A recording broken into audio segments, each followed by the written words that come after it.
and trust the process. Trust the process. This process.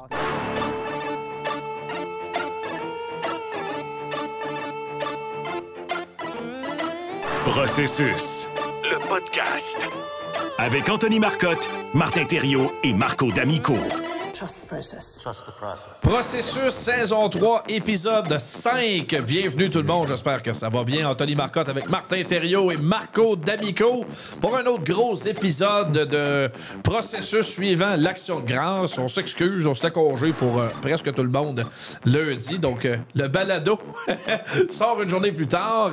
Mais ça fait bien parce que en sortant une journée plus tard, ça nous permet de parler de Lane Hutson. Encore lui. Je l'ai même dit à ma femme. On fait rien lundi. Pourquoi? J'ai un feeling. Et finalement, écoute, premièrement, crédit à Jonathan Bernier de TVA Sport qui, lui, a sorti l'info samedi que les choses se rapprochaient. Moi, j'ai reçu la même information vendredi soir en allant à samedi que il y avait un rapprochement entre les deux clans.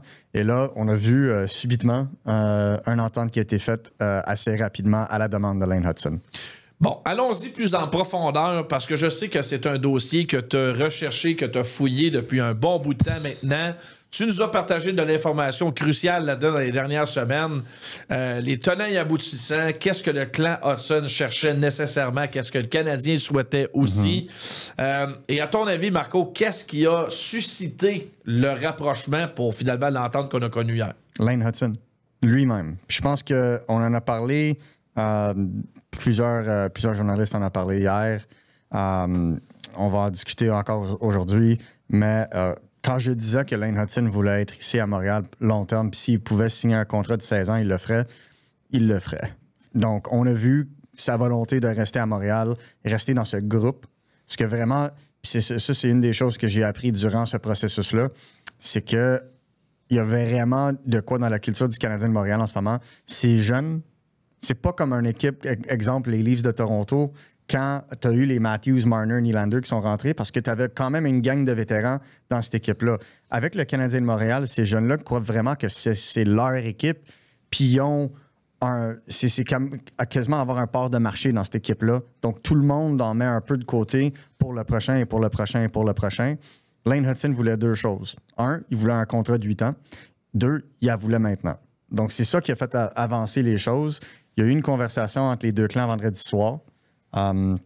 Ça s'est résolu assez vite. Le contrat en tant que tel était déjà prêt le samedi. Et ça a été annoncé le lundi, comme on a vu. Mais vraiment, écoute, ça a passé par tous les chemins. Moi, j'avais rapporté que ça serait autour du 9 millions. C'est l'offre finale que le Canadien a faite était de 9 millions. C'est Lane Hutson, lui, qui a pris moins, 8,85 pour signer ce contrat-là. Pourquoi? Puis ça, on en avait parlé dans le dernier épisode. Les bonnies de signature front-loadés directement les 3 ou 4 premières années. 11 millions de bonnies de signature. Pourquoi? Parce qu'un Américain qui joue au Canada, c'est 15% impôts. Et quand il retourne aux États-Unis, il se fait donner un crédit d'impôt sur ses impôts fédéraux de 37% descendant à 22%. Donc, en tout, il paye 37% de taxes sur son salaire les 4 premières années au lieu de payer 53%. Donc, 16% sur 11 millions. Les mathématiques font 1,7 million par année. Donc, ça l'épargne beaucoup. Ça fait beaucoup de différence. Et même à 8,85, Lane Hutson gagne plus d'argent à la fin du compte que Jackson Lacombe ou Luke Hughes.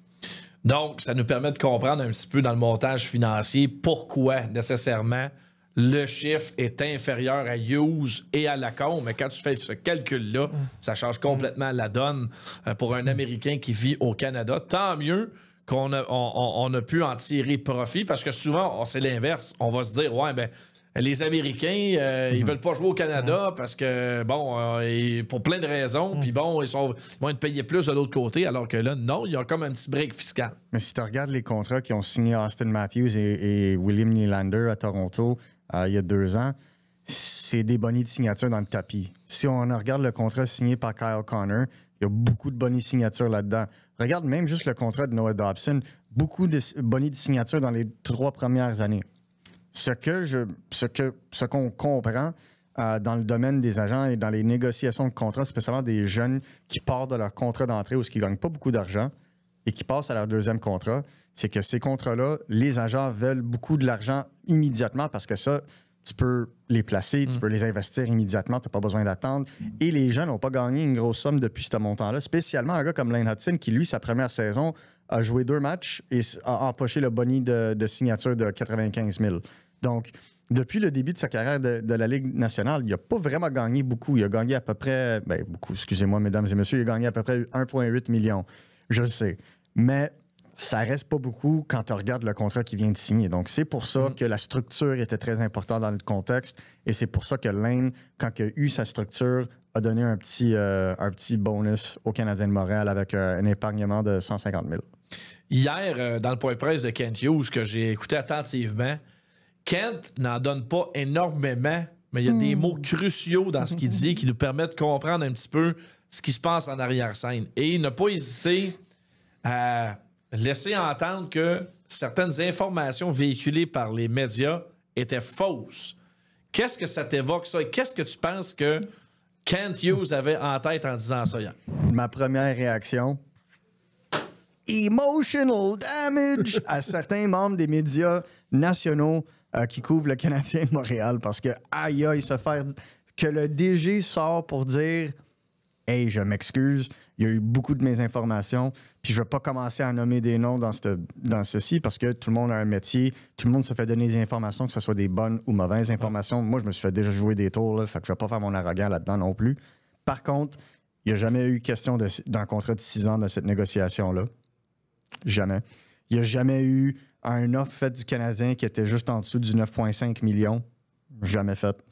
Il n'y a jamais eu un bras de fer émotionnel entre les deux. Il y a juste eu une date limite qu'on connaît depuis la semaine passée, du 7 octobre, parce que la dernière offre du Canadien avant celle-ci qui a été acceptée contenait de l'argent différé dans l'offre, qui était aussi un contrat de 9 millions, mais qui descendait disons, la moyenne à 8,6 à cause de l'argent différé. Ce qui n'est pas nécessairement quelque chose de très le fun pour un jeune qui, lui, a besoin de se faire un peu d'argent. Marty, je peux-tu avoir mon chapeau? Ça te fait bien pourtant, Marco. Oui, je sais, mais je l'ai pitché à terre. Puis là, je vais simplement pas le lancer. Il y a vraiment de l'air. L'air climatisé ici est très bonne, je dois vous dire. Donc, juste pour en finir là-dessus, avec le Canadien de Montréal, cette désinformation-là a même, je vous dirais, donné un peu plus de motivation pour conclure le contrat. Parce que, pouvez-vous imaginer, juste là, au début de la saison, à quel point la température est devenue haute dans la couverture des négociations? Tu fais couler ça durant toute la saison. Ça joue dans la tête à Lane Hutson parce que lui, Lane Hutson a carrément dit à son agent le vendredi soir après le match, « J'en peux plus, je veux rien savoir, concluez ça. » Imagine, on serait rendu au match 40 avec tout ça. Ouais. Ça aurait été épouvantable pour le jeune. Donc, le Canadien, les agents se sont tous mis ensemble. Ils ont essayé de finir ça le plus vite possible. Puis, il ne l'avouera pas. Personne ne va l'avouer. Martin Saint-Louis ne l'avouera pas. C'était pas le Lane Hutson qu'on a l'habitude de voir dans les 3 premiers matchs. Je pense que le troisième match, il a mieux joué. Correct. Le troisième match, je trouve qu'il a mieux joué. Oui. Puis je pense qu'on connaît maintenant pourquoi. C'est ça. Il y avait le contrat sur la table. Il restait juste à le signer. C'est très malheureux que vous allez tous voir ça après qu'on ait vu le premier match du Canadien Montréal à la maison. Mais écoute, on va voir ce que ça donne, un peu comme on a vu avec le balotage le lendemain. Oui.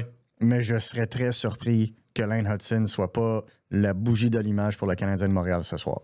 Ouais, je pense qu'il va avoir un réel impact dans ce match-là aussi. Donc, clairement, il y avait un point de pression où là, c'était assez. Il fallait régler la situation. Je pense que les deux parties sont très contentes de la tournure des événements. Devient un haut salarié, mais je pense que Lane va être capable de vivre avec cette pression-là. Puis, en quelque sorte, Nick Suzuki disait hier, tu sais, on sent pas chez tout le monde dans ce vestiaire-là que quelqu'un veut faire sauter la bande plus que les autres. Je suis curieux de t'entendre là-dessus, Marty, sur cet aspect-là. Puis Dobson en a rajouté aussi. Je voulais faire partie de quelque chose de spécial. Puis Lane s'ajoute à ça. Le noyau fort du Canadien sous contrat en bas de 50 millions pour les prochaines années va donner beaucoup de marge de manœuvre à Kent Hughes. Beaucoup de marge de manœuvre, puis ce que ça va te permettre de faire, un peu à deux niveaux. Le premier, je pense que c'est assez évident, c'est dire justement que tu as un esprit de corps, tu gardes le même groupe, tu gardes des joueurs qui sont heureux d'être là, qui sont heureux d'aller à la guerre, d'aller gagner des matchs de hockey. Puis ça, je veux dire, au-delà des buts, des passes, de peu importe quel talent tu peux avoir, lorsque tu as l'aspect motivation, que tu as l'aspect confiance, et que justement, là, tu te sens soutenu par tout le monde autour de toi, ça fait les équipes qui gagnent des Coupes Stanley dans les dernières années, c'était ça, c'est un noyau fort qui est capable d'aller réunir tout le monde. Puis sur le point de vue financier, ce qui est super important, puis moi, personnellement, dans ma stratégie de plafond salarial, lorsque tu es une équipe, tu es obligé d'y penser, de dire, tu te gardes un noyau, tu te gardes, disons, 6 ou 7 attaquants avec 4 défenseurs et un gardien de but. Puis, à un moment donné, ça te prend des recrues avec des contrats d'entrée parce que tu n'es pas nécessairement capable d'arriver sous le plafond salarial. Quoique là, le plafond va augmenter dans les prochaines années, mais disons, dans les dernières saisons, c'était ça. Mais là, si tout le monde en prend un peu moins, disons, Caulfield prend 1 million de moins, Suzuki prend 2 millions de moins par rapport au marché, Lane Hutson prend 1 ou 2 millions, tu commences à faire cette addition-là et ça peut faire en sorte, on parle d'ajouter des morceaux, là, d'ajouter un deuxième joueur de centre ou un deuxième ailier. On va voir qu'est-ce qui va se passer avec Patrick Laine ou tout simplement de garder des éléments. Donc, plutôt que de te retrouver dans 4 ou 5 ans, de dire, on prend l'espoir du repêchage 2026 ou 2027 qu'on tente d'utiliser, mais qu'on n'aura pas la place pour le garder, éventuellement, on l'échange, ça va faire en sorte qu'il y a peut-être un Jake Evans qu'on aime bien dans la profondeur ou un gars comme ça qu'on va pouvoir garder. Et ça, lorsque tu es capable, oui, le noyau est important, mais lorsque tu as des joueurs de soutien qui sont bien meilleurs que c'est assez évident qu'un gars de 4 millions va être meilleur qu'un gars de 2. Donc, tout ça va aider. Et c'est là que c'est un énorme avantage pour les Canadiens de Montréal. Puis bien honnêtement, je ne sais pas s'il y a une équipe qui a cet avantage-là dans la LNH en ce moment. Bingo. C'est ça la différence entre une reconstruction qui va, selon moi, être positif versus qu'est-ce qu'on a vu à Toronto. À Toronto, tout le monde est allé pour le gros lot, immédiatement. Le seul qui a pris un escompte, dans mon opinion, c'est William Nylander. Puis c'est même son deuxième contrat, je pense que c'est fair dans le contexte. Je pense que c'est un bon contrat compte tenu des choses. Donc, si tu es Kent Hughes, tu peux bien repêcher toutes ces jeunes étoiles qui vont devenir des joueurs pas nécessairement de concession. Lane Hutson, peut-être oui. Ivan Demidov, peut-être oui. Mais même les Caden Gooley qui prennent 5,5 sur 6 ans, ce contrat-là débute là, cette saison. Le Canadien ont 5 saisons de plus, en plus de celle-ci, avec Caden Gooley qui gagne 5,5 millions. Il faut vraiment le travailler. Et moi, la réaction, le feedback que je reçois des agents de ces jeunes joueurs-là, que ce soit Pat Brisson avec Cole Caulfield, que ce soit Sean Coffey ou Ryan Barnes avec Lane Hutson, c'est que la philosophie, la culture du Canadien de Montréal fait gagner dans les négociations de contrat. C'est la culture. Et écoute, moi, Kent Hughes, là, je ne veux pas nécessairement m'avancer là-dedans, mais ce que je peux dire, c'est que Kent Hughes, quand il négociait, puis qu'il y avait une offre finale, et ci et ça, puis les choses ne se sont pas placées, lui, dans sa tête, il connaît ses joueurs. T'sais? C'est là où c'est important, même au niveau du repêchage, de comprendre quels jeunes vont être des risques de négociation, puis quels jeunes vont vraiment se donner à 100%, cœur, âme, et dans ce cas-ci, portefeuille, pour rester à Montréal. Lane Hutson, je pense que je le dis depuis qu'il a été repêché, il est en amour avec cette ville. Depuis qu'il a été annoncé comme le 4e choix du Canadien dans le repêchage de 2022. C'est ça. Donc, lui, il s'est dit, Lane doit intervenir pour faire avancer les choses. C'est ça qui s'est passé. Donc, là, tu vois ça. Là, tu te dis, OK, où est-ce que le Canadien s'en va avec ça? Là, ils ont 2 autres contrats à vraiment négocier cet été. Zachary Bolduc, on va en parler tantôt. Ivan Demidov. Ça, une fois que ces 2 contrats-là sont faits, le Canadien vont être prêts pour vraiment, selon moi, passer à la prochaine étape. Oui, puis cette économie-là, pour l'aborder plus tôt ce matin dans l'émission du matin, ça pourrait peut-être permettre aux Canadiens de garder un Mike Matheson, par exemple. Oui, mais écoute, comme on a vu Caulfield, exemple. Caulfield, quand il a négocié son contrat, Il a pris, selon moi, un rabais d'à peu près 200 000. Il valait 8 x 8 dans le temps. Il marquait une cadence de quasiment 40 buts avant sa blessure. Donc, lui, il en a pris un peu moins. Slavkovski, en étant un premier choix au total, qui, en termes de cadence, s'enlignait avec le développement de Mikko Rantanen dans le temps. Je sais que la saison passée, on n'a pas vu la progression qu'on a voulu. Lui aussi en a pris un peu moins comparé aux autres qui signaient. Donc, tu sais, à un moment donné, toutes ces économies-là, ça s'additionne avec le plafond qui augmente aussi. Ça te permet de garder certains joueurs qui, selon moi, vont probablement avoir une diminution de rôle, mais qui vont être des vétérans importants ou des pièces très importantes quand ce qui va venir temps à avoir de la profondeur pour être prétendant à la Coupe Stanley. Le garderiez-vous, Matheson? Ça dépend du salaire. Ça dépend du salaire et de Puis la durée. si on a vu, en voyant la façon que le Canadien a négocié avec Noah Dobson, je suis sûr que Mike Matheson ne ferait pas sauter la banque non plus. Suffit juste, et ça reste dans le contexte, suffit juste de savoir où s'en rend dans son développement David Reinbacher. Ouais. Et je vais reprendre un peu ce que Marco dit. Moi, je vais toujours dire ça dépend toujours de ce que le joueur demande.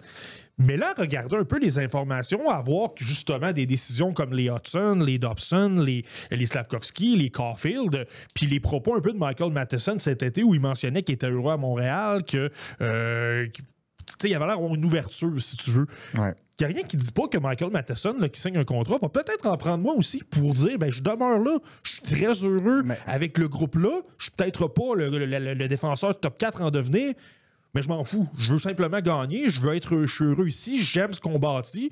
Puis c'est possible que Matheson, disons, je dis n'importe quoi, mais supposons qu'il signe à 4 millions de dollars par saison. Écoute, là, c'est sûr que je le prends à 100%. Puis là, si tu as la place en plus parce que tout le monde dans le noyau coûte moins cher, c'est là que c'est important. Tu sais, parfois, on s'obstine un peu de dire, pourquoi on a donné 400 000 de plus? C'est parce qu'à un moment donné, c'est avec des 100 000 que tu fais 1 million. Ouais. Donc, c'est là que ça aide. Autrement dit, notre équivalent de faire des 25 sous, prendre des 25 sous, faire des piastres. Les autres, c'est des 100 000, faire des millions. Avec Kent Hughes, là, moi, je regarderais la situation à Edmonton avec Mattias Ekholm. Moi, c'est exactement ce genre de contrat-là que je regardais. Je ne dis pas que Mike Matheson peut facilement demander plus que 4 millions, là, mais Mike Matheson, quand son nouveau contrat va commencer, il va avoir 32 ans. Il va bien veiller, Matheson, de par ses capacités physiques. C'est un bon athlète, un bon patineur. Il y a un bon régime de peau aussi pour tout ce qui est entretien.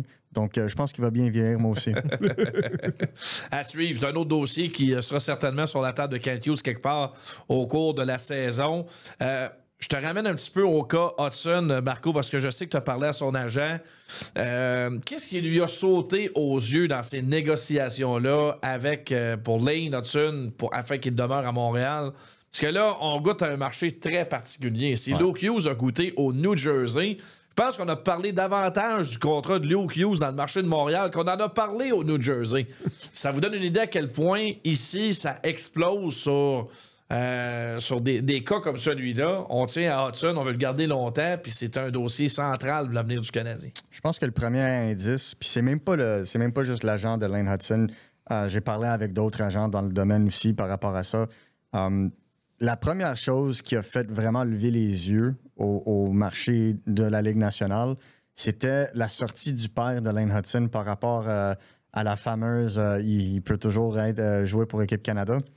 C'est à ce moment-là où le monde a fait « Oh boy! » Parce que vraiment, là, tu sentais vraiment un impact médiatique quasiment atmosphérique dans le contexte. Là. C'était gros. Même aux États-Unis, on commençait à parler de la réaction. Et là, on a vu si tu combines les impressions, si tu combines les publications aux médias sociaux, si tu combines tout le temps sur en ondes, que ce soit à la radio ou des podcasts, on parle de millions et de millions d'heures dans un temps de 2 semaines sur les négociations de Lane Hudson. C'est immense. C'est parfait pour le Canadien, ça augmente leur notoriété de marque. Mais pour le joueur, tu sais, veut pas, c'est beaucoup. Puis pour les agents et pour l'organisation aussi, c'est immense en termes de pression sur la situation. Et c'est pour ça qu'il y avait un désir de faire avancer les choses. Pas nécessairement juste de l'agent de Lane Hudson, mais le joueur. Et je pense que c'est parce qu'un gars comme Lane Hudson tient les partisans à cœur. Il veut pas les faire nécessairement passer par une longue négociation difficile qui va faire en sorte que peut-être les partisans se tournent un peu contre lui, comme on l'a vu à Toronto. On se rappelle tout avec Paul Marner et Mitch Marner dans la première négociation de contrat que c'était pas nécessairement plaisant. Le Canadien cherchait absolument à éviter quelque chose comme ça aussi. Et donc, oui, le marché montréalais est particulier dans ce contexte-là, mais une fois que c'est fini, le marché montréalais va être exactement ce que Lane Hutson veut. L'euphorie qu'on risque de voir aujourd'hui au Centre Bell pour le match d'ouverture va être absolument fou, mais que son nom soit nommé. Donc, c'est ça son focus. Et lui, il voulait que ce focus-là, cette ambiance-là, cet amour-là avec les partisans soit pas incommodé quoi que ce soit par des négociations. Une question pour toi, Marco. Tu sais, on sait que Kent Hughes, c'est un ancien agent, a travaillé avec des clients et tout ça. À quel point l'aspect que tu viens de mentionner, tu sais, justement, le fait de ne pas sentir trop la pression, de régler les choses, de ne pas laisser traîner les choses comme dans le cas de Marner. On a vu ce qui est arrivé. Finalement, Marner est parti du côté de Vegas. Est-ce que ça, quelque part, Kent Hughes n'est pas justement conscient de dire je vais les garder quand même de bonne humeur, puis tu sais pas, peut-être que dans 5 ans, quand le joueur va vouloir, Hudson c'est pas un bon exemple, là, mais un joueur qui va vouloir partir, ça peut te permettre de le garder, tu sais. Je pense que faut comprendre que Kent Hughes était partenaire à Quartex au moment où le premier contrat a été signé avec Mitch Marner, pas son contrat d'entrée, mais le premier gros contrat a été signé. Donc lui, il a vécu tout ça avec Darren Ferris, qui est l'agent de Mitch Marner et l'ex-partenaire à Quartex de Kent Hughes. Donc, c'est certain qu'il l'a vécu, il comprend c'est quoi. Il a vu qu'est-ce que ça l'a donné. Puis, tu sais, c'était pas beau à voir. Là. Puis, on s'ostinait à Toronto. Pourquoi? Une coupe de centaines de millions? Excuse-moi, une coupe de centaines de mille? Centaines de millions, ça serait cool. Mais non, c'est ça. Et donc, on veut éviter ça parce que je crois pas que le marché torontois s'est jamais remis de ces négociations-là. C'est jamais remis. Ben, ça a été le début de la fin de Marner à Toronto. Là. Même si le contrat était un contrat à long terme. Ouais. Mais, tu sais, c'était pas la même... Puis, tu vois, William Nylander a jamais eu... Même si, on se rappelle, William Nylander, lui, est allé jusqu'au 1er décembre. Mitch Marner a signé avant le début de la saison. Puis c'est Nylander qui était en bonne foi avec les partisans parce que lui, il n'a pas demandé la lune dans son contrat. C'était un contrat abordable. Puis en plus de ça, il a joué au-dessus de son contrat quasiment immédiatement. Il y avait juste la première saison parce qu'il avait manqué 2 mois. Mais après ça, là, il a tellement surdonné de son contrat. Tandis que Marner, quand tu te fais donner 10 points cuc, ben là, tu te dois de rapporter une Coupe Stanley dans ce cas-ci. Là. Tu te dois de gagner plus que 2 séries dans la vie de ce contrat-là. Et je pense que c'est là où il y a eu beaucoup de pushback. Tu regardes avec le Canadien de Montréal, c'est beaucoup d'espoir en ce moment. Il y a beaucoup d'espoir. Le Canadien a fait les séries l'année passée contre toute attente. Là, tu as des attentes. Les partisans aimeraient voir le Canadien en série, mais c'est pas en prenant la lune que tu vas pouvoir réduire ces attentes-là. Mais c'est certain que tu vas aller chercher la bonne foi des partisans du Canadien en prenant un petit escompte. Oui, puis en signant en bas de Noah Dobson, ça y enlève un peu de chaleur. Ouais, aussi incroyable que ça peut se pareil. Ça, c'était jamais sa table. Ouais. Ça, c'était jamais sa table. Puis il faut comprendre que le Canadien était très vif là-dessus. Lane Hutson n'avait aucun leverage autre que son jeu sur glace. Ouais. Il pouvait pas prendre, on en a parlé, pas éligible pour les offres hostiles, pas éligible pour l'arbitrage, une saison de jouer, défenseur en bas de 5 pieds 10.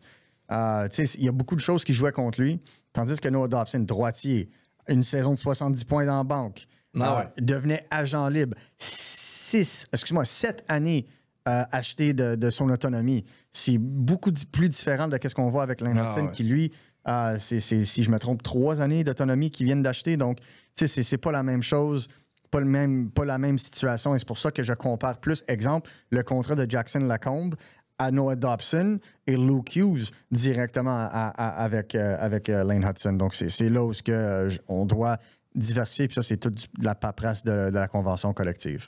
On a ce matin posé la question à nos auditeurs, puis je la trouve pertinente dans le contexte de notre épisode aujourd'hui. Pour vous, les gars, quel est le meilleur contrat signé par Kent Hughes? J'exclus Nick Suzuki. Il a été signé par Marc Bergevin. Mais parmi tous les contrats qu'on a signés présentement chez le Canadien, lequel est le meilleur? Hudson, Slavkovski, Caulfield, Dobson, même Sam Montembeault, Caden Goulet. Montembeault est plus à court terme que les autres, donc on peut peut-être le mettre dans une catégorie à part, là. Mais il y en a pas moins que ça me semble tous être de bonnes ententes. Quel contrat va mieux vieillir, à votre avis, là-dedans? Marty. Je pense que je vais y aller avec Caden Goulet. C'est parce que, puis tu sais, c'est facile. L'exercice est difficile parce qu'il y a tellement de bons contrats, mais c'est parce que là, à un moment donné, Caden Goulet, surtout si ça demeure comme c'est là, ça risque d'être ton meilleur défenseur défensif. C'est ton défenseur numéro 2 ou numéro 3. Je pense que dans le futur, ça va être numéro 3. Mais à 5 500 000 $ pour, Marco en a parlé tout à l'heure, pour les 5 prochaines saisons. Puis là, le plafond augmente continuellement. Si tu te retrouves avec un plafond de 120, 125 millions, mais que tu as encore ton fameux Caden Goulet à 5 500 000 $, ben, c'est pas mêlant. À un moment donné, ça fait en sorte que tu vas pouvoir mettre ton argent ailleurs. Si tu vas aller te chercher, puis je souhaite le meilleur succès possible à Samuel Montembeault, mais si tu dis que tu vas aller dans une autre direction, aller chercher un gardien de but à mieux le payer, ou tout simplement, lorsque Jacob Fowler va être prêt, là, je dis n'importe quoi, mais ça te donne toutes les munitions possibles. Puis c'est de voir le travail que Goulet fait. Tu sais, on l'a vu un petit peu en fin de semaine contre les Blackhawks, la grosse mise en échec, c'est lui qui a donné le ton. C'est un gars qui est important au niveau leadership, c'est un gars qui est important au niveau physique, c'est un gars qui est important défensivement. Et là, d'avoir 5 500 000 $, puis tu commences à voir les défenseurs de son calibre qui signent des contrats. J'ai Dylan Samberg en tête, là, puis c'est un petit peu plus élevé. Donc, bonne comparaison. Samberg. Deux gars au style de jeu similaire. Ouais. Avec à peu près le même impact offensif. Je trouve que tu mets le doigt directement dessus avec la comparaison. Élevé dans l'organisation, repêché par l'équipe et tout ça. De ton côté, c'est sûr que Goulet me semble un bon contrat. S'il reste en santé, c'est une évidence. C'est ça. Et c'est la raison pourquoi il est signé à 5,5, parce que sa valeur contractuelle au moment où il a signé était de 7 millions sur 6 ans. Et il a pris une réduction de salaire à cause de ses blessures. C'est un des arguments utilisés contre lui par le Canadien. Il n'a pas voulu vraiment attendre, donc il a signé qu'est-ce qui était sur la table. Écoute, c'est pour moi une aubaine. S'il est capable de rester en santé, c'est la plus grosse aubaine. Maintenant, si on se fie à tout ce qui est devant nous en termes de comment les joueurs vont s'améliorer ou ci ou ça, je crois quand même que c'est l'entente Lane Hutton. Je m'excuse, mais de façon analytique, si on se base sur l'année passée et on voit la production et on voit la courbe de progression du joueur, ce joueur-là sur le marché en termes de joueur autonome, s'il aurait eu 27 ans, aurait gagné du 12 millions. Ça, c'est un fait. Et la seule raison pourquoi il n'a pas pu, c'est à cause que, Kent Hughes, c'est genre le prochain Lou Lamoriello en termes de à quel point il est rigide dans les négociations de contrat. Mais deux, c'est parce que il n'y avait pas le même leverage. Il n'y avait pas il ne travaille pas avec le gros bout du bâton que certains joueurs qui s'apprêtent à devenir joueurs autonomes sans compensation peuvent avoir. Et donc, dans ce contexte-là, le Canadien a su prendre l'avantage, mais aussi su prendre l'avantage, je ne dis pas su prendre l'avantage du joueur, mais quand il est venu le temps de négocier avec ce joueur-là, ils avaient déjà fait leur recherche sur la loyauté, sur les caractéristiques de ce joueur-là personnellement. Et il y a beaucoup de ces aspects-là qui ont fait avancer cette négociation que peut-être d'autres joueurs n'auraient pas fait. Quand on regarde, messieurs, le travail de Kent Hughes, le travail de Jeff Jackson à Edmonton, de Bill Zito avec les Panthères de la Floride, il y a une tendance là, qui est assez claire. Les anciens agents ont du succès comme DG. Est-ce que la tendance va se poursuivre dans cette direction-là? T'as pas l'air d'accord? On se rappelle-tu de Vancouver? Vancouver avait un agent comme DG, puis ça n'a pas bien fonctionné là-bas. Là. Avec Brian Burke? Non, Mike Gillis, si je me trompe. Mike Gillis qui avait travaillé, ouais, OK. Ça donne... Ils n'ont pas été longtemps tous les deux, dans les deux cas, là, Mike Gillis et Brian Burke. Donc, des fois, ça fonctionne, des fois, ça fonctionne pas. Faut voir. Mais ça dépend aussi de la tête de hockey. Tu regardes un gars comme Bill Zito, c'est un individu qui, lui, a pendant longtemps été dans les rangs de développement en Europe. Donc, c'est un gars qui comprend non seulement le développement d'un joueur, mais comment l'apporter et l'entourer en Amérique du Nord. Il y avait beaucoup de ça dans lui. Tu regardes qu'est-ce qui se passe à Edmonton. Je pense qu'Edmonton a une longueur d'avance sur tout le monde parce que ils ont repêché un joueur générationnel et un autre quasi générationnel. C'est indéniable. Ouais, fait que tu passes très, très haut dès le début. Je pense que le problème à Edmonton, c'est la profondeur. Là, tu as beaucoup de joueurs qui en prennent moins pour aller chercher cette fameuse profondeur-là. Là, c'est à Stan Bowman de se lever puis faire des transactions de valeur pour aller aider ce club-là. Mais je crois que les contrats se sont négociés à Edmonton depuis l'arrivée de Jackson de façon plus concrète, beaucoup plus amicale. Puis je pense que ça change beaucoup la donne et ça va leur permettre de construire quelque chose, disons, un peu plus balancé en termes d'alignement.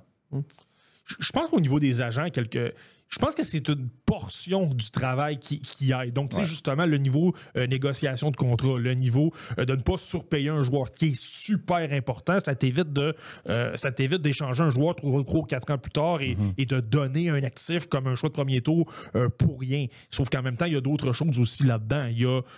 Puis moi, je pense que c'est là que Kent Hughes, oui, son passé d'agent l'aide beaucoup dans le cas Lane Hudson. Mais il ne faut pas sous-estimer non plus la culture, ce qui est en train d'apporter au-delà de tout ce que tu apportes. Puis là, je vais dire n'importe quoi, mais si tu avais pris... je pousse la note, Mais tu prends Pat Brisson, par exemple, qui débarque directeur général. Est-ce qu'il fait le même travail au niveau de la culture, de t'assurer que, justement, tout le monde soit heureux, que tu aies un noyau qui grandit ensemble, que tout le monde soit vraiment sur la même longueur d'onde? Peut-être que Pat Brisson le ferait, mais peut-être que non aussi. C'est là la grosse qualité de Kent Hughes. C'est oui, la gestion des contrats, mais aussi toute la culture. Combien de fois on a mentionné dans les 15 ou 20 dernières années à quel point personne ne voulait aller à Montréal parce que c'était épouvantable, la culture était mauvaise et tout ça, puis il a complètement renversé. Moi, je pense que le gros leg de Kent Hughes, au-delà des signatures de contrats, des transactions et compagnie, là, c'est exactement ça. C'est d'avoir fait en sorte que les gars... C'est rendu le fun de jouer à Montréal. C'était pas le cas il y a 5 ans, disons. Premièrement, je pense que Pat Brisson ne deviendrait jamais DG juste parce qu'il fait bien trop d'argent, cet homme-là. On a vu les 2 dernières semaines. Luke Hughes, Jackson Lacombe, Jack Eichel. Ouais. Aïe aïe. Mais au-delà de l'argent, c'est le challenge aussi. Ouais, quand t'es déjà plein aux as, le jour où que Pat, parce que c'est pas la première fois qu'il se fait courtiser pour un poste de DG. Je le sais. Le jour où il décide, peut-être. Les Rangers de New York ont dit un exemple comme ça, là. Ou les Kings de Los Angeles, peut-être. Je sais pas, tu serais peut-être c'est pour ça que j'ai dit que je disais n'importe quoi aussi. Ouais. Ça serait cool, par contre. Avec comme président des opérations hockey dans un gros marché, tu vas faire de l'argent aussi. Avec les pourtant Kings, comme agent, mais à un moment donné, quand... Il s'est fait 1,5 million juste avec les 3 contrats que je viens de te dire. C'est beaucoup, incroyable. Beaucoup d'argent. Tu laisses ça sur la table. Il y a d'autres clients anciens, notamment Zachary Bolduc. Ça va continuer, ça. Mais, juste pour en finir avec le sujet, je trouve que, côté culture du Canadien de Montréal, qu'est-ce qui est différent de la culture qu'il y avait avec les Rangers de New York il y a 6 ans, quand Jeff Gorton était là, versus le Canadien de Montréal en ce moment? La reconstruction que le Canadien de Montréal a faite est une reconstruction complète. Je ne peux pas vraiment dire que la reconstruction qui a été faite à New York en était une complète. Il y avait encore la vieille culture, les Kreider qui étaient là. Tu avais Trouba était là.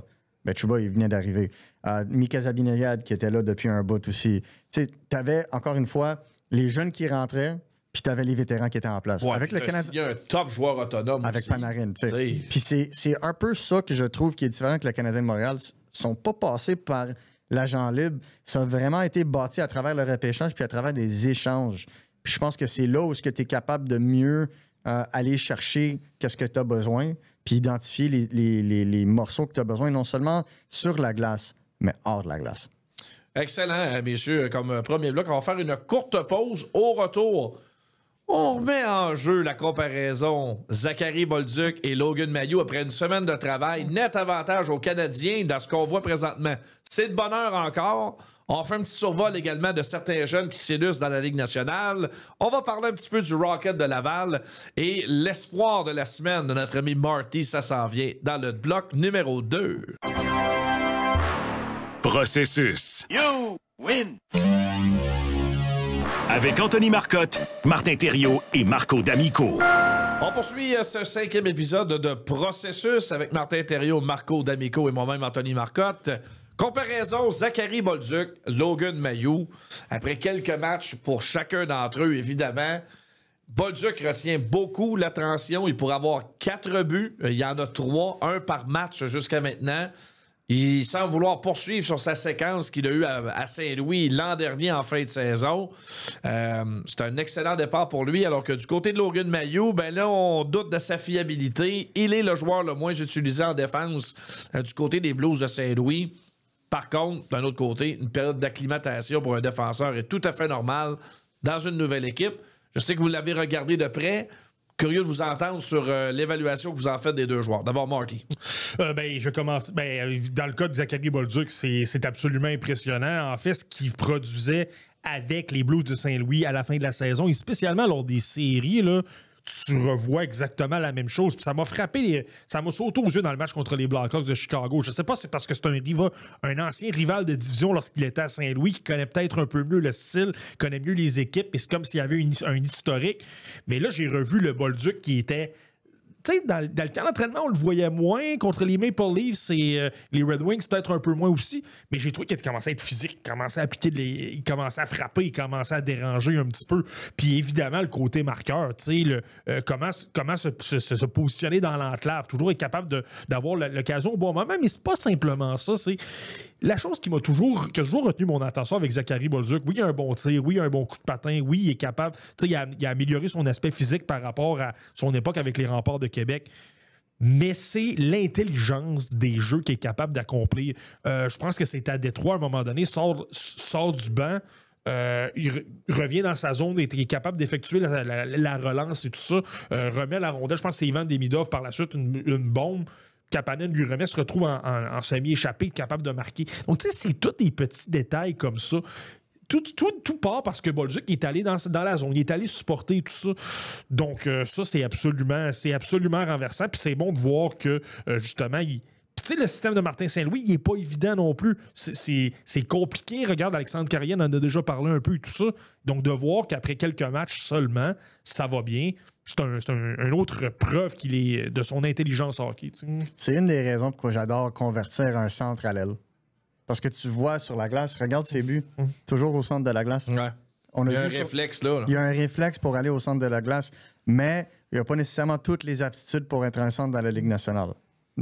Mais les qualités qu'il a faites de lui un très bon centre dans les rangs juniors, ça n'en est pas allé. Puis on a parlé, le QI hockey est là. C'est un gars qui n'a pas peur d'aller dans les zones payantes. D'ailleurs, je pense qu'il s'est trouvé un appartement dans les zones payantes, tellement qu'il est toujours là avec le Canadien. Puis il avait besoin d'un joueur qui faisait ça parce que beaucoup en jouaient sur le périmètre. Et d'ailleurs, quand Jeff Gorton en a parlé de cette acquisition-là avec nous, il a dit c'est le 1F. C'est qu'est-ce qu'on utilise en théorie quand on parle du joueur qui va être le premier sur l'échec avant, le premier dans les récupérations de rondelles dans la zone offensive. Si tu vas jouer à un dump and chase, ben c'est le joueur qui va aller récupérer la rondelle puis va battre les défenseurs de vitesse. Mais c'est aussi le joueur qui va foncer vers le filet en premier. Et ça, on le voit de plus en plus. Puis on a parlé du match de Chicago. Ce que j'aime de Zachary Bolduc, c'est que le moment que la température commence à lever dans le match, le ton commence à se lever. Il y a eu le combat avec Caden Gooley. Il y avait un autre combat sur le côté. Pauvre Ivan Demidov était là pour une raison X. Mais le moment qu'on a vu ça, il a levé son jeu d'un cran. Puis il a levé son jeu d'un cran. Puis ça, là, c'est un guerrier. Ça, c'est un joueur qui t'apporte dans le combat, dans les séries. Et pourtant, dans le junior, Marty, je sais que tu l'as suivi de près, c'était pas ça, Zachary Bolduc, dans le junior. Et voilà la beauté du développement dans la Ligue américaine, mesdames et messieurs. Quand tu parles d'un joueur intelligent, là, être capable de dire, bon, je suis à un niveau, au niveau de mes aptitudes, et je les amène à un autre niveau. C'est pour ça que moi, l'intelligence hockey, quand je fais des évaluations, que je fais des listes, je vais toujours placer ces gars-là plus haut, parce que c'est des gars qui peuvent... Mon meilleur exemple, c'est probablement avec Nick Suzuki. Là, je me suis trompé sur lui parce que je me disais, bon, c'est peut-être un gars de 2e, 3e trio, il manque de patin, mais il était tellement intelligent que finalement, il compensait ça. Ouais. Puis en plus, il était en mesure de s'améliorer. C'est ça aussi. Il a quand même travaillé avec une patineuse olympique pour améliorer son patin. Ouais. Mais pour revenir à Bolduc, par rapport à son passage avec les Remparts de Québec, tu as entièrement raison, Anthony. Moi, je me souviens... Notamment dans le parcours en série où les Remparts ont gagné la coupe anciennement la Coupe du Président, la Coupe Memorial et tout ça, il y a des équipes, je ne mentionnerai pas lesquelles, là, mais il y a des équipes dans leur plan de match qui disaient clairement le numéro 16 va aller le frapper de l'autre côté. Vous le dérangez, puis il va complètement sortir de son match. Ouais. Et c'est vrai, là, il y a un match que j'ai en tête, là. Moi, j'étais pas à ce match-là, mais c'est des gens qui le regardaient. Ils me disaient, écoute, il était complètement invisible. On l'a frappé pendant les 10-15 premières minutes. Il était invisible. Dans les séries des remparts, j'ai été là souvent parce que j'ai été souvent là sur place à Québec dans ce printemps-là. Puis c'était flagrant de voir à quel point, là, aussitôt que en finale contre les Mousettes d'Halifax, les Mousettes te le frappaient et là, il venait déranger, il sortait complètement de son match et les autres trios fonctionnaient bien, là, des Justin Robida et Nathan Gaucher et compagnie, mais le trio de Bolduc était complètement effacé. Puis son année de 20 ans, je me souviens que ça a été compliqué au départ. Puis il a vraiment été en mesure de travailler là-dessus. Là, tu parles de son année dans la Ligue américaine à 20 ans. Oui, exact. Ça a été compliqué au départ. Encore une fois, il y avait ce problème-là au niveau de l'intensité. Pas de l'intensité, mais de gérer ces émotions-là. Puis, tu vois, là, à partir de l'an dernier, a été renvoyé brièvement avec les Tossbers de Springfield. On l'a rappelé, puis il n'est jamais retourné dans la Ligue américaine par la suite. Donc, il ne retournera plus. Non, ça, je te confirme. Il ne retournera plus. Je te confirme. Non. Je suis choqué. Mais c'est spécial parce qu'on dirait qu'on voit l'inverse. Il se faisait frapper, là, il fait l'inverse. Et ça lui ouvre différentes opportunités. Jusqu'à maintenant, rien à dire sur sa présence dans le bumper en avant le filet en avantage numérique. Je pense que son synchronisme, de plus en plus, va être à profit quand il va s'ajuster à cette position-là. Il est taillé sur mesure pour jouer sur un bumper en avantage numérique dans la Ligue nationale. Absolument, absolument, parce que justement, il y a le tir. Il est rapide, donc capable de se créer beaucoup de séparation, d'espace et tout ça. Puis en plus, il faut que tu aies un petit peu le côté chien, le petit côté tannant pour aller justement au corps à corps. Ouais. Ça arrive, moi, parfois, que je vois des joueurs qu'on place là dans l'enclave, dans le fameux bumper, puis je suis comme, mais qu'est-ce qu'on fait là? Parce que, oui, il y a un bon tir, mais il n'est pas capable de se démarquer avec la pression physique. Mais Zachary Bolduc, lui, c'est parfait, puis... un aspect qui est peut-être intéressant, quand tu dis que tu peux apprendre de d'autres joueurs, tu regardes un gars comme Ivan Demidov, qui va pas nécessairement jouer dans ce rôle-là dans le futur, mais de voir justement comment tu es capable de te libérer un peu plus de pression. Moi, je trouve que Demidov, c'est plus compliqué avec peu d'espace autour de lui depuis le début de la campagne. De voir un Bolduc comment qui est capable de se démarquer à ce niveau-là, ça peut simplement faire des petits, je pense. Je veux dire n'importe quoi, mais s'il vous plaît, mettez les deux ensemble. Bientôt. Non, c'est pas ça que ça arrive. Je dis n'importe quoi. Mais j'ajouterais une autre chose. Une des choses que j'ai appris de Zachary Bolduc était cette fameuse switch à Springfield qui a vraiment flippé. Dans la Ligue américaine, les premiers 10 matchs se faisaient brasser un peu. Les minutes commençaient à descendre. Puis on a vu au fur et à mesure que c'est lui qui commençait à s'imposer physiquement. Puis c'est aussi jouer dans la division centrale, qui est une division lourde. Quand tu joues à Saint-Louis, il faut être capable d'encaisser des mises en échec, mais tu es demandé. Si tu joues pour Jim Montgomery, tu es demandé. Puis même demander, c'est pas le bon mot. Tu te dois d'être physique, tu te dois de sacrifier ton corps, tu te dois d'avoir la mentalité de vouloir te mettre et payer le prix pour aller dans la zone payante. Zachary Bolduc, encore une fois, QI hockey très élevé, a compris le message dès le début. Il y a plein de jeunes qui, ça prend du temps. On regarde juste Juraj Slavkovski. Je pense qu'on le voit cette année, l'implication physique. On l'a vu durant les séries, l'implication physique. Je pense qu'il a compris ce message-là lui aussi. Mais Zachary Bolduc, lui, a su, dans le même contexte, à 20 ans, 21 ans, que s'il était capable de juxtaposer l'effort et l'implication physique avec son talent, c'était un joueur top 6 fait sur mesure pour les séries. Le Canadien a identifié ce jeune-là, se sont dit, on l'apporte ici. Puis là, il faut parler de Logan Mailloux. Moi, encore une fois, je le dis, Logan Mailloux a des déficiences défensives qui se doivent de se faire peaufiner dans la Ligue nationale. Il a joué 10 games dans sa carrière dans cette ligue-là. Ça va prendre du temps. C'est un investissement à long terme que les Blues ont fait. Donc, moi, je ne suis pas prêt à commencer à dire le Canadien a gagné cette... Non, c'est ça. Parce que même si ça devient un top 4, un numéro 4 droitier en vaut un ailier de top 6 dans la construction d'une équipe all day, every day. Mais je crois que Zachary Bolduc, si ça continue, peut être plus que un simple ailier top 6 pour le Canadien de Montréal. Puis c'est ça qui est intéressant. Ouais. Ben, allons-y dans l'analyse du rendement de Logan Mailloux. Moi, je l'ai surveillé dans le match de lundi soir contre les Canucks de Vancouver. Je le sens hésitant. Et ça, c'est le Logan Mailloux qu'on connaît, qu'on a vu, qu'on a maintes fois remarqué de ses présences avec le Canadien, avec le Rocket et tout ça. On connaît ses aptitudes, bon coup de patin, il a un excellent tir, il a une pensée offensive, mais dans son territoire, des fois, c'est son manque de sens du hockey qui va le hâter beaucoup. Quand il se met à hésiter avec la rondelle, il se met dans le trouble. Et présentement, ben, je pense qu'on remarque ça du côté des Blues. Il est de loin le défenseur le moins utilisé de son équipe depuis le début de la saison. Mais tu vois, Anthony, quand on parle de sens du jeu, d'intelligence, ça veut aussi dire prendre des décisions rapidement et de s'ajuster dans le rythme du jeu selon les calibres. Je sais pas si tu te souviens, je pense que c'était avec vous autres, les gars, ou avec le club du matin, Anthony, où je suis allé parler de Logan Mailloux. Il venait d'avoir un match préparatoire complètement hallucinant. Je pense qu'il y a eu 2 points ou quelque chose comme ça. Puis là, tout le monde disait, écoute, il est renversant Saint-Louis. Comme on disait à Montréal l'an dernier, plein de gens le voyaient dans la formation pour commencer.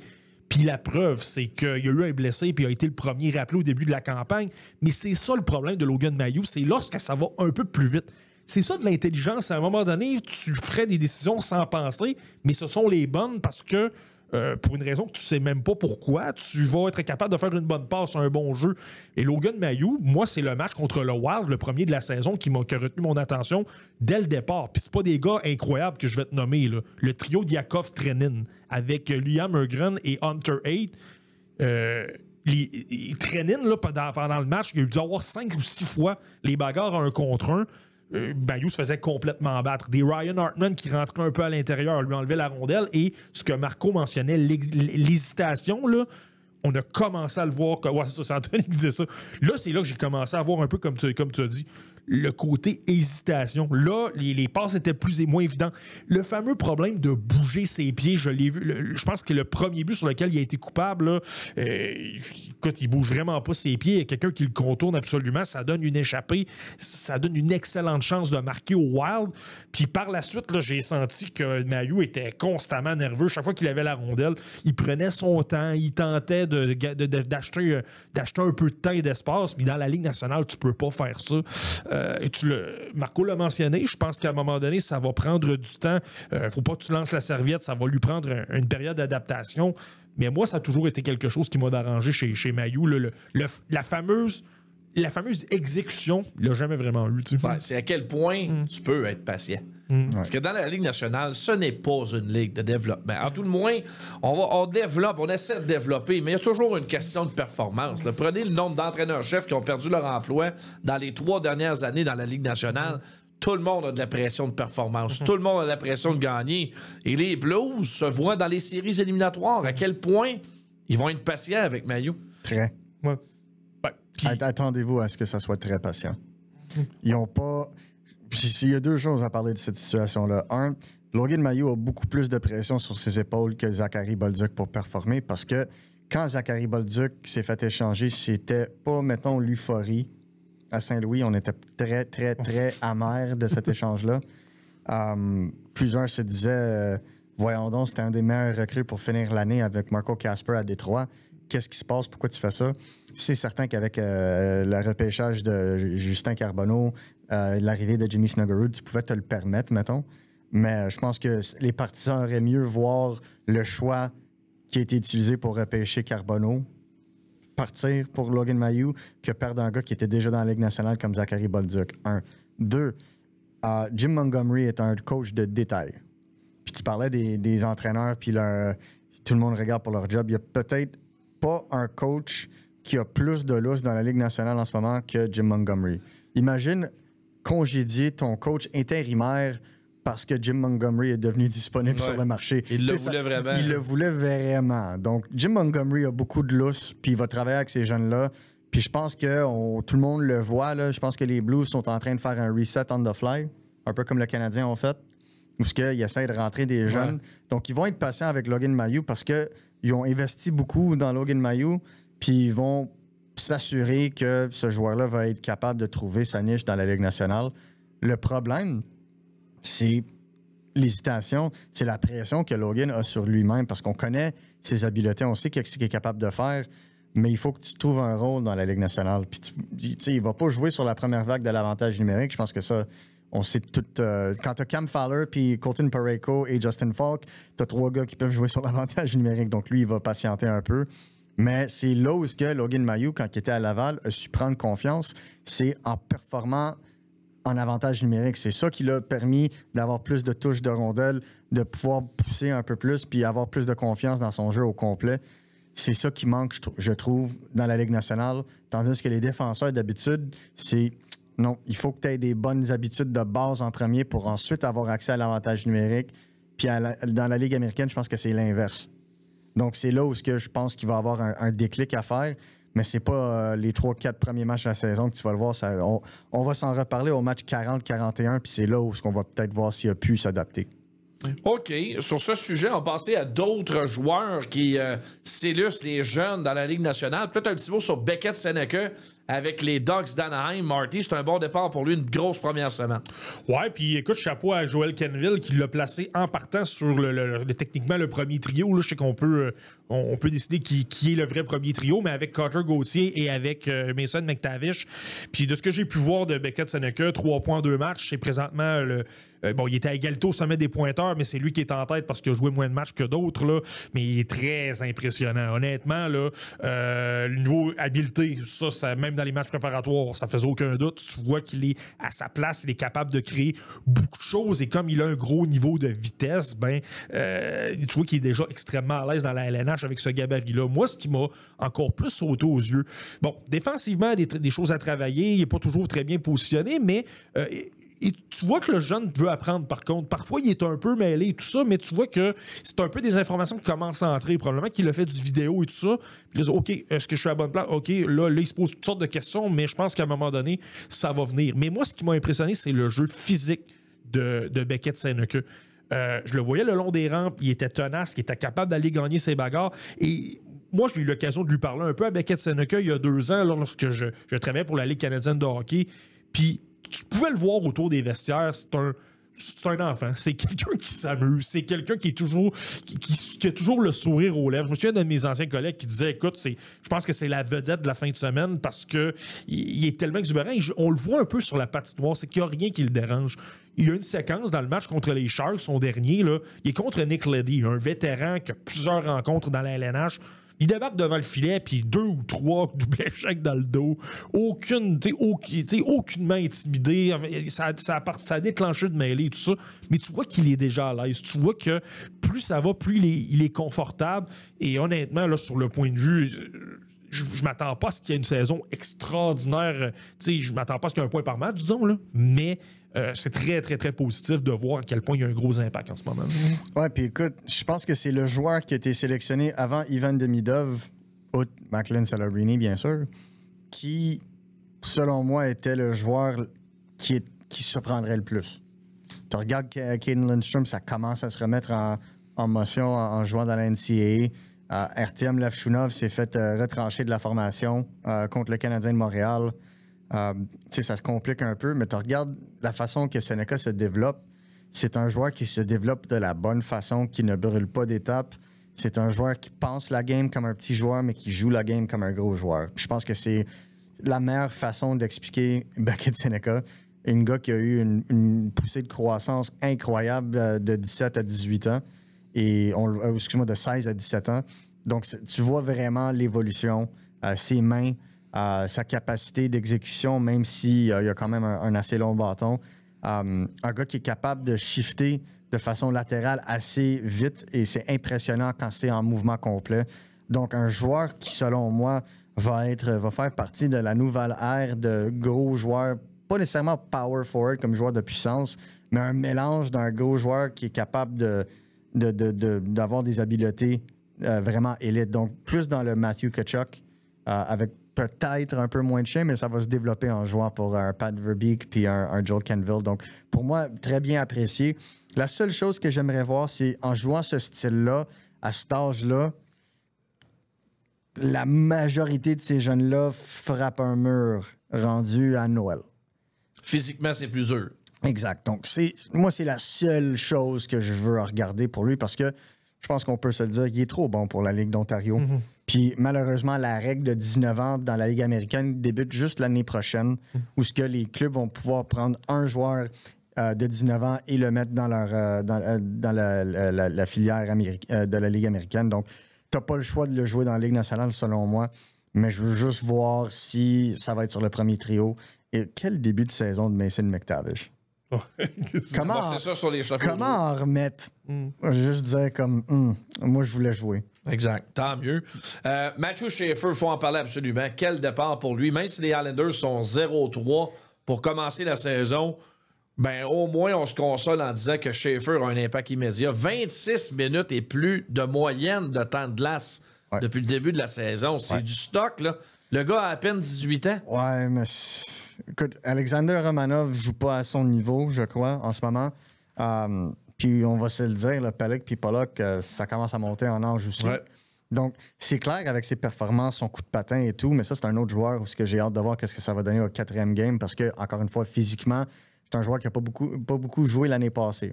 Mais là, on va identifier qu'est-ce qui se passe en ce moment. Moi, j'ai adoré son premier but.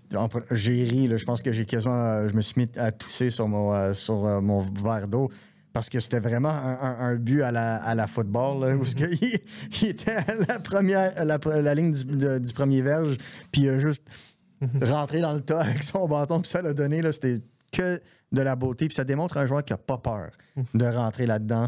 Puis c'était le code devant le filet, son premier but, là, c'était le code total, puis il n'a pas eu peur de rentrer là-dedans, puis de vraiment pousser la rondelle dans le but.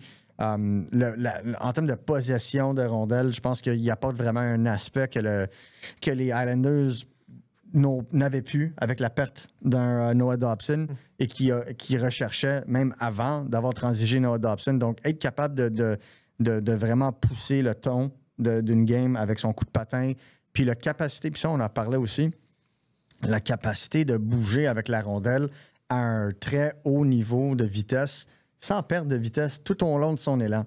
Ça, c'est un skill extrêmement rare dans la Ligue nationale. Très, très rare. Il y a très peu de joueurs qui font ça à un niveau élite. Les Connor McDavid, par exemple, le font très bien, puis c'est ça qui les distingue. Cale Makar en défense, ça, c'en est un autre. Puis c'est une des raisons pourquoi je trouve que ce joueur-là va être un candidat au Norris dans son futur. Pas cette saison-ci, mais un joueur à surveiller et attention pour le Calder parce que pour l'instant, c'est lui, mon numéro 1. Oh, OK, mais intéressant. Mais le pire, c'est que ça se défend parfaitement. Je veux dire, c'est vraiment l'une des meilleures recrues, puis à quel point c'est pourquoi on en parle en ce moment. Puis tu parlais de l'aspect physique. J'étais à la même place que toi cet été. Moi, je me disais, je le renverrais même dans la OHL parce que je veux qu'il travaille là-dessus. Le reste, il est complètement dominant. Mais il n'y avait pas assez de millage, disons, l'an dernier. Il a quand même raté la deuxième moitié de la saison. Donc, je me disais, idéalement, ça aurait été la Ligue américaine, mais comme tu ne peux pas le faire, ben écoute, envoie-le dans la OHL ou la NCAA. En fait, c'était même la NCAA. Il a eu cette option-là cette année. Mais il a signé son contrat d'entrée. Donc... Ouais, c'est ça. Du moment qu'il a signé son contrat d'entrée, c'était devenu mais clair. Les Islanders, ça semble être clair dès le début qu'elle allait jouer. Ouais, c'est ça. Dès sa sélection, Mathieu Darche n'en s'en était pas caché. Ça aurait pris une méchante catastrophe au camp pour qu'on lui fasse pas de la place. Ouais. Ça, ben, ça, c'est clair. Mais là, ce qui m'a impressionné dans les matchs préparatoires, et on le voit encore, l'aspect physique, donc je me disais, je suis pas certain qu'il va se démarquer. Mais j'ai changé d'idée parce qu'il est tellement rapide, justement. Tu tentes de le frapper, puis il a déjà pris 2 ou 3 bonnes enjambées, et il est parti. Il est très difficile à contrer pour cette raison-là. C'est sûr que le style de jeu, le rythme va ralentir légèrement, mais plus physique. Sauf qu'à quelque part, il est tellement rapide que je me demande s'il n'est pas capable de s'en sortir quand même. Et on connaît Patrick Roy, ça je pense que c'est l'autre as dans la manche de Matthew Schaefer. Patrick Roy, lui, tu le sais, on le sait, là, on le vu avec Nathan McKinnon en 2013-2014. Il ne gênera pas. Il va l'utiliser. Il va lui donner énormément de temps de jeu. Il va le placer dans toutes les situations. Puis il va dire, écoute, donne-moi simplement une raison de te débarquer de la formation ou t'enlever un rôle. Puis pour l'instant, il n'a absolument pas raison de le faire. Donc, c'est impressionnant. Ouais, puis je vais aussi ajouter le QI hockey, vraiment l'intelligence pour compléter des jeux, puis pour débuter des jeux, puis pour initier la transition. C'est vraiment un niveau élite. Puis ça, il faut vraiment l'applaudir. On parle du physique. Moi, je pense que quand tu commences comme un jeune, on a vu avec Lane Hutson, quand tu n'as pas beaucoup d'informations sur un joueur, ce joueur-là est plus apte à jouer sa game dans la Ligue nationale. C'est quand ces clubs-là vont commencer à avoir du tape sur ce joueur-là, vont être capables d'étudier le joueur au niveau de la Ligue nationale, que ça va s'adapter à ce joueur-là. Et c'est à ce moment-là que j'ai hâte de voir. Parce que si tu fais un échec avant à un joueur contre Matthew Schaefer, il va te brûler. Si tu en fais 2, par contre, c'est là que ça va être dangereux. Puis c'est là où j'ai hâte de voir parce que je ne trouve pas que les Islanders ont nécessairement aussi les effectifs pour entourer un jeune comme ça déjà en défensive. On va travailler là-dessus pour éventuellement se bâtir une défensive plus mobile à long terme. Mais en ce moment, je pense pas que c'est là. Tu n'as pas un droitier qui va vraiment être capable de vraiment l'entourer en ce moment. Donc, je me dis qu'à un moment donné, côté transition, c'est là où les centres des Islanders vont vraiment devoir en donner un peu plus pour aider Matthew Schaefer. Puis c'est ça que je ne sais pas. Est-ce que Matt Barzal, qui lui, en étant un joueur de centre cette année, tandis qu'il était à l'aile les 2 dernières années, est-ce qu'il va être capable de jouer, de sacrifier un peu d'offensive pour mieux épauler son jeune défenseur dans la transition? Tu sais, pas Brock Nelson, excuse-moi, le centre, le premier centre, Bo Horvat, va être capable de lui continuer son beau jeu en transition pour aider ce jeune-là. Il y a beaucoup de changements d'équipe qui vont devoir se faire et d'ajustements d'équipe. Puis c'est là où Patrick Roy, je pense que ça va être intéressant de voir comment il va ajuster sa stratégie parce qu'à date, ça fonctionne à merveille. Mais défensivement, c'est là où je vais commencer à me poser des questions parce que défensivement, on le voit être très capable de couper des lignes de passe, on le voit être très capable de contrer les joueurs. Là, ça va être de pouvoir tasser des joueurs de devant le filet. C'est là où tu sais, là, c'est les beaux buts, là, on voit les beaux buts en transition. C'est une fois que tu vas être rendu au mois plate de la Ligue nationale en janvier, février, c'est là où je vais hâte de voir l'évolution de ce joueur-là parce que l'intelligence est là. Mais je pense que le passé, le fait qu'il n'a pas joué beaucoup l'année passée, ça peut venir cogner à la porte. On parlait un petit peu du Rocket, brièvement, qui a ouvert sa saison au Manitoba le week-end dernier. 2 matchs contre le Moose. On ramène dans les bagages une victoire et une défaite à l'affiche du Rocket. Moi, le premier constat qui me saute aux yeux, c'est que c'est une équipe qui a encore d'excellents vétérans et qui sera probablement traînée offensivement par des vétérans. Très bon départ pour le duo Dauphin-Belzile en fin de semaine, appuyé par Sean Farrell, alors que les plus jeunes ont été plus discrets. Et on a encore ici un autre exemple. Les derniers jeunes coupés dans le cadre de la Ligue nationale qui descendent à Laval, c'est plus dur les premières semaines. Les gars se font des espoirs, même si c'est un peu contre nature, même s'ils savent que les dés sont sûrement pipés d'avance. Quand tu te rends tard dans un camp de la Ligue nationale, pas facile de se raplomber et retrouver les bonnes habitudes. C'est pas parce qu'ils veulent mal faire, mais des fois, on travaille un petit peu croche. Moi, les 2 noms qui viennent en tête, c'est Owen Beck et Florent Jacquet. Ils ont été discrets comme... pas été terribles, ils ont été discrets en fin de semaine. Alors, je suis d'accord avec toi, Anthony. Puis honnêtement, c'est prévisible. C'est parce qu'à un moment donné, tu t'imagines dans... Ta tête est un peu ailleurs. Puis à un moment donné, il faut tout simplement que tu te reconcentres. Écoute, là, maintenant, tu es à Laval. Assure-toi de travailler sur ce que tu as à travailler, tout ça. Puis tu l'as bien mentionné. Owen Beck, c'était correct, là, disons, mais moi, c'est Florian Jacquet que ça m'a frappé. Premièrement, comme tu l'as mentionné, offensivement, très timide. Pas énormément de chance, mais j'ai même trouvé que défensivement, quelques revirements, quelques mauvaises touches de rondelles qui menaient à des revirements pour le Moose du Manitoba et tout ça. J'ai même trouvé que physiquement, il était capable de tenir son bois à certains moments, mais il n'a pas été nécessairement très dominant. Mais ça, tu l'as mentionné. Je pense que ça va simplement prendre quelques matchs. Pascal Vincent, qui a une tonne d'expérience dans le hockey professionnel, va probablement leur expliquer exactement ce que tu viens de mentionner. Puis je suis pas inquiète que ça va se replacer, mais oui, c'est clair que ces jeunes-là ont eu plus de difficultés, alors que les vétérans, là, écoute, spécialement dans le match de dimanche, là, première période, on se faisait complètement dominer, puis ça a pris un des avantages numériques, là, un gros jeu d'Alex Belzile qui est allé couper une passe, ça a donné un 2 contre 1 ou 2 contre 0. Finalement, Belzile marque sur une passe de Laurent Dauphin. Clairement, ils vont... C'est l'inverse. C'est Dauphin qui a marqué. Ouais, c'est ça. Donc tu sais... Ça va être encore une fois très important. C'est eux qui vont montrer la voie, si tu veux. Et encore une fois, c'est ça. On va se fier beaucoup sur eux du côté du Rocket. Là. Moi, j'aime le point de simplifier leur jeu parce que je trouve que Owen Beck était à son meilleur en désavantage numérique. Et c'est là qu'il a marqué son but aussi. Il était devant le filet durant un tir de Clermont, si je me trompe. Mais c'est juste... Owen Beck est à son meilleur, selon moi, puis c'est pas une insulte de dire ça. Là. Owen Beck est à son meilleur quand il overthink pas la game. Quand son instinct prend. contrôle puis qu'il joue son jeu. S'il est à son meilleur. Puis ça, c'est un désavantage numérique de base. Mais je pense qu'il a amélioré son jeu, selon moi, parce que j'ai pas vraiment aimé le début que j'ai vu. Mais il a amélioré son jeu après ce désavantage numérique-là. Ça semblait lui donner confiance. Je suis d'accord avec Florian, puis je pense que ça, c'est les attentes du marché aussi, que tout le monde parlait de lui, le voulait dans l'équipe, pouvait causer la surprise. Mais le Canadien, ils l'ont dit directement, on veut que tu développes ton côté offensif. Parce qu'on l'a vu en série l'année passée, il a marqué 24 buts durant la saison régulière, mais durant les séries, offensivement, il était discret. Right? Et c'est là où le Canadien veut le voir prendre un enjambé de plus offensivement pour qu'il devienne plus que juste un homme fort sur le 4e trio, mais plus la licorne qui peuvent jouer sur un top 9. C'est ça la différence. Moi, un gars que j'ai retenu l'attention, oui, le premier trio, bien sûr, mais y a-t-il un gars plus motivé de jouer en ce moment que Joshua Roy?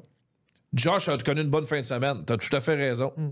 Puis on parlait justement d'un joueur qui demande un échange ou non, ça y appartient, là, ça c'est correct. S'il ne figure pas dans les plans du Canadien ou non, ça touche le Canadien de Montréal.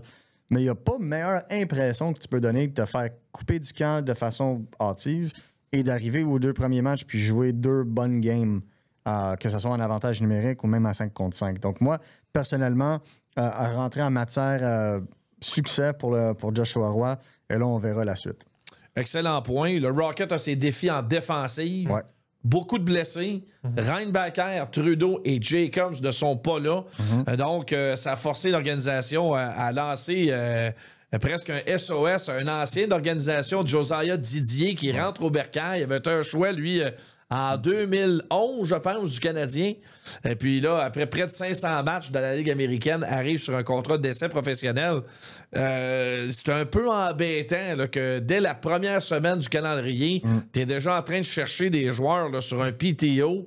Ça veut dire qu'il y a un petit peu d'inquiétude, je pense, sur la situation défensive au sein de l'équipe. Ouais, puis avec raison. Moi, j'ai vraiment pas aimé le match défensivement. Je trouve qu'il y a vraiment pas de vitesse au niveau des défenseurs. Puis tu l'as mentionné, Reinbacker et Trudeau sont blessés. Ouais. C'est un peu normal qu'à un moment donné, ça se fasse ressentir. Ouais, c'est ton 3e ou 4e défenseur, peu importe l'ordre. C'est une paire complète. C'est ta deuxième paire. C'est ça, exactement. C'est ça. Donc, tu sais, c'est normal que ça se fasse ressentir. Cela dit, là, présentement, la 3e paire de Ryan O'Rourke et de Wyatt Wiley, je l'ai trouvé épouvantable. Là. Ils sont super lents, les prises de décision sont mauvaises. Ça fait en sorte que ça redonne la rondelle aux Moose qui étaient capables de créer des revirements en zone neutre. On était capable de réattaquer et ça faisait en sorte que le Moose avait énormément de punch justement contre le Rocket. Un gars comme Nate Clermont qui est bon pour bloquer des tirs, qui est bon défensivement. C'est pas un marchand de vitesse non plus nécessairement. Mais par contre, la seule lueur d'espoir que j'ai peut-être vue en défense, et moi, selon moi, dans toute l'équipe du Rocket, oui, il y a Joshua Roy qui a bien joué, mais selon moi, il m'a même impressionné davantage, c'est Adam Engstrom. Engstrom, avec la rondelle, avec le fait que ça va un peu plus lentement, le fait qu'il y a plus d'espace, le fait qu'il est clairement en confiance avec une saison d'expérience, ça fait un monde de différence. Il est excellent pour transporter la rondelle en avant. Et là, le fait que tu n'aies plus de Logan Mailloux en avantage numérique. C'est là qu'il est. C'est le corps arrière. Ouais. C'est maintenant lui qui a toute la mission. Il a été excellent, bougeait bien la rondelle, était capable de créer beaucoup de chaos, ouvrir les lignes de passe, de créer énormément de choses. Et même, puis ça, j'en ai déjà parlé dans le camp d'entraînement, sa capacité à vouloir tenter des choses, mais pas des endroits qui sont compromettants. Pas, par exemple, à la ligne bleue, où il n'y a personne derrière toi. Tu te mets à dribbler la rondelle, de tenter une feinte trop compliquée, de perdre la rondelle. Là, il tente ces jeux-là, mais à des endroits plus sûrs, si tu veux, le long de la rampe, par exemple. Tu perds la rondelle, si tu vois qu'un joueur qui te couvre derrière, là, ça vaut plus la peine de faire ça. Et ça, je trouve que Engstrom, on le voyait déjà dans les matchs préparatoires, on l'a encore vu en fin de semaine, c'est une grosse amélioration, ce niveau-là. On parle encore d'un joueur qui est capable de bouger en transition sans perdre de vitesse avec la rondelle. Ouais. Encore une fois. Il y a une tangente, parce que là, dans l'organisation, on semble vouloir amener ça là, de plus en plus. Et je pense que si tu regardes un gars comme Engstrom, je suis d'accord, moi, je pense qu'on allait attaquer en défenseur, mais si on y va en def, je pense que l'affaire qui m'impressionne le plus, c'est les prises de décision. C'est vraiment, là, il a pris une maturité là-dedans. Puis je pense que Pascal Vincent, il a très bien discuté de ça en début de saison. Il a dit, à un moment donné, il va falloir qu'on trouve c'est où le plafond de ce jeune-là. Ouais. Parce que tout le monde croit que ça va être un défenseur de la Ligue nationale, mais là, est-ce que ça va être un top 4? Parce que la façon qu'il apprend, sa courbe de progression, j'ai eu un scout, un dépisteur amateur qui m'a envoyé un message qui était dans le coin de l'Ouest canadien qui m'a dit je suis en train de dire à mon club de faire attention à ce jeune-là si jamais le Canadien veut parler de transaction. Parce que c'est un joueur qui commence à prendre beaucoup d'attention des recruteurs. Et non seulement ça, le dernier match préparatoire au Centre Bell, lui a été excellent. Je me rappelle. Puis on l'a mis sur l'avantage numérique, puis on a mis Lane Hudson dans le bumper. On se souvient-tu de ça? Ouais? Juste pour voir un peu ce qu'il était capable de donner. Pas par chance, le nombre de recruteurs qu'il y avait dans les gradins. Et je me rappellerai toujours, et s'il vous plaît, mettez un gros mute sur moi, qu'est-ce que je veux dire maintenant, mais je me rappelle toujours que j'en ai ri. Un recruteur, je disais, « Hey, that Adam Engstrom guy, that mother African move. » Beau patin. Beau patin. C'est Mike Matheson, les gars. Il ressemble beaucoup à Mike Matheson. Le Mike Matheson qu'on voit maintenant. Oui. Oui. Je pense qu'au même âge, la différence que je dirais entre lui et Mike Matheson, c'est que la prise de décision est meilleure déjà à 20 ans, à 21 ans, parce que lui a joué dans les rangs professionnels dès le début de sa carrière. Ouais. C'est exactement ce que je m'en allais dire. Je pense que la comparaison avec Matheson avait énormément de sens à la fin de l'an dernier.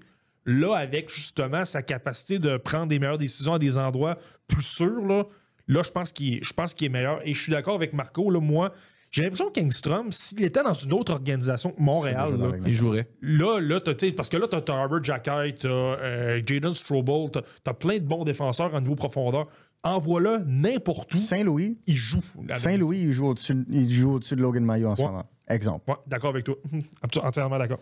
Donc, à surveiller ça dans la saison, si le Canadien vise à acquérir quelqu'un par voie de transaction, attendez-vous à ce que le nom d'Adam Engstrom circule beaucoup. Ça va circuler. Maintenant, est-ce que le Canadien vont le faire? Je ne sais pas, parce qu'ils sont en amour. Ils l'aiment beaucoup. Ça, j'en ai la certitude. Ils aiment beaucoup Adam Engstrom. Alors, avant de le bouger, faut s'assurer d'avoir quelque chose de bien en retour. Ouais. Le Rocket qui ouvre sa saison vendredi contre les Canucks d'Abbotsford, programme double en fin de semaine du côté de la Place Belle à Laval. On va compléter notre podcast avec la tradition.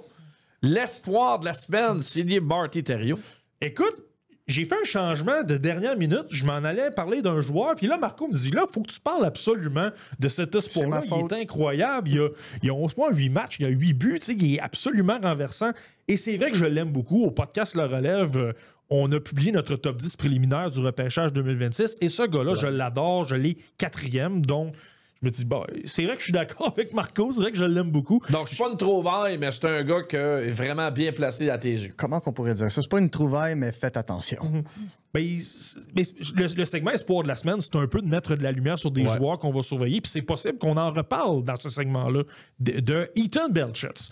Ethan Belchetz joue avec les Spitfire de Windsor et 6 pieds 5 pouces, 220 livres environ. J'ai pas les mensurations exactes, là, mais tout un cabaret à 17 ans. Ouais. Ça fait longtemps que je le surveille, Ethan Belchetz. Belchetz, c'était le premier choix au total du repêchage de la OHL 2024. Et c'est intéressant parce que Maddox Dagenet, qui était le premier choix de la LHJMQ, jouait en Ontario. J'avais eu l'occasion de voir un petit peu Belchetz. Il m'avait aussitôt frappé aux yeux. C'est un gros bonhomme, mais il patine super rapidement. Il a des mains en or. Et lorsque je me suis mis à le voir, je me suis dit... Je pense que c'est la première fois que je vois un gars qui ressemble autant à Eric Lindros, mais en ailier, là, que Ethan Belchetz. C'est un gros bonhomme, c'est quelqu'un qui n'a pas peur d'aller 1 contre 1, de défier les défenseurs, de créer beaucoup de choses au niveau offensif. Là-dessus, il me faisait penser beaucoup à Eric Lindros. Le long des rampes, il est solide, il sort toujours du coin avec la rondelle, il est bon à 1 contre 1, capable d'immobiliser. On l'a vu un peu à la Coupe Linka Gretzky cet été avec le Canada. Il était excellent devant le filet, capable d'aller chercher des retours, capable de faire dévier des tirs.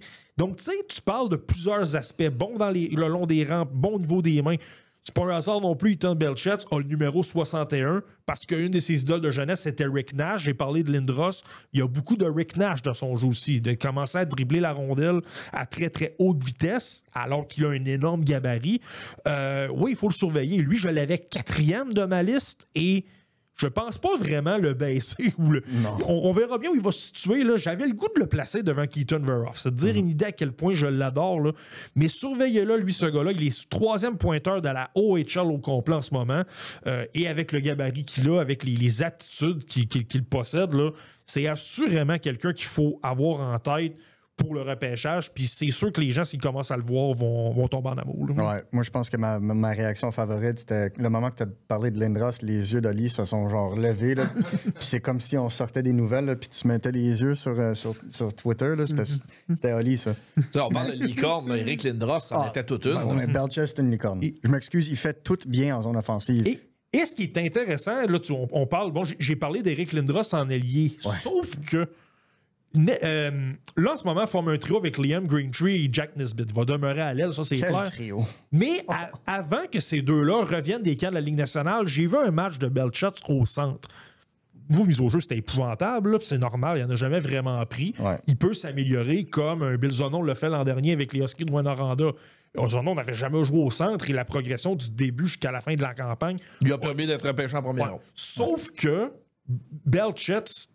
Bon, les mises au jeu sont à travailler, mais dans son positionnement, comment il venait aider les défenseurs, comment il était en mesure d'effectuer les relances, d'aller supporter les joueurs autour de lui. Là, toutes les missions que tu vas demander à un centre sur le 200 pieds, il se débrouillait bien. Je trouvais qu'il était efficace. Donc, c'est simplement une question d'améliorer un petit peu ses mises au jeu et tout ça dans les entraînements. On ne le verra peut-être pas cette année, mais je ne serais pas surpris qu'éventuellement, s'il retourne à... Puis on verra bien, mais s'il retourne à Windsor ou dans la NCAA ou peu importe où il joue l'an prochain, en ayant plus des Nesbitt ou des Greentree devant lui, là, que là, soudainement, se retrouve au centre. Et là, s'il tombe dans ce rôle-là, attention, ça peut devenir un gars qui est déjà intéressant même à l'aile, mais imagine s'il est en plus, il est au centre. T'sais. Ça me fait beaucoup penser à la situation de Cutter Gauthier. Tu te rappelles de ça? Il jouait à l'aile avec le programme américain, mais on le voyait comme un centre. On voulait le développer comme un centre en Philadelphie.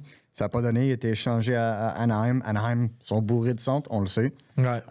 Donc, on le joue à l'aile. Mais Belcher, je pense que c'est un peu ça. Il a les qualités pour jouer comme centre, mais c'est les fameuses mises au jeu. Ça peut tuer une carrière au centre. C'est qu'est-ce qui te met à l'aile. On le voit bien avec Kirby Duck à Montréal. Là. C'est le premier exemple qui nous vient en tête quand on pense à ça. C'est ça. Puis, tu sais, Alex Newhook aussi était repêché comme un centre.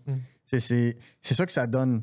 Puis des fois, qu'est-ce que j'aime, c'est t'évalues le QI hockey d'un joueur. Si le QI hockey est élite, ils sont capables de tout faire sauf les mises au jeu. Parce que ça prend une certaine combinaison, main, yeux, timing, tout ça. C'est différent, c'est un skill, c'est à part. Mais la façon que Belcher joue fort dans les coins. Joue fort devant le filet. Capable de faire des jeux. Vitesse d'exécution nettement améliorée cette année. On a vu un coup de patin beaucoup plus explosif. Ses 2 premiers pas comparés à l'année passée, night and day. Complètement différent. Donc, tu vois une amélioration. Puis quand tu es un recruteur amateur, selon ce que je me fais dire, tu veux vraiment voir à quel niveau la courbe de progression, tu t'en tapes du nombre de points. Tu veux vraiment voir la courbe de progression. Tu sais, on parlait de Beckett Seneca. La première moitié de saison de repêchage de Beckett Seneca, c'était pas fameux. La deuxième moitié est quasiment à 2 points par match, puis en série, quasiment 2 points par match. Ah, fais plus ce signe-là. Fait que vraiment, c'est pour ça que je fais une courbe de même, moi. Mais il faut vraiment regarder ça de façon approfondie parce que pour moi, la progression qu'un jeune fait de l'année de 17 ans à 18 ans, donc l'année avant son repêchage et l'année de repêchage, c'est très important quand tu commences à te dessiner une courbe de où ce joueur-là pourrait aller.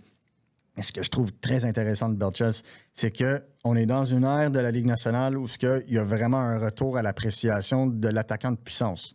Puis on le voit avec les Caden Lindstrom qui part 4e, même s'il est gravement blessé au dos. Beckett Seneca qui part 3e parce qu'on voulait un gros bonhomme quand il va se développer. Même concept. On l'a vu en 2025 aussi. Beaucoup de gros bonhommes qui sont partis en premier. Porter Martone, une excellente combinaison. Puis c'est de skills et de grosseur. Donc, quand tu regardes un gars comme Belcher, non seulement est-ce qu'il y a les aspects physiques qu'un club s'alivrait dessus, mais il y a l'intelligence pour suivre. Puis je pense que c'est ça qui va faire de lui un excellent ailier de premier trio dans la Ligue nationale. Les gars, vous avez été très bons, comme d'habitude. Merci pour ce superbe épisode. Je sais qu'on a défoncé un peu plus, mais bon, qu'est-ce que tu veux? Quand le produit est bon, on défonce. C'est la beauté de faire des podcasts. Martin Thériault, merci. Marco et ton manteau de cuir, merci.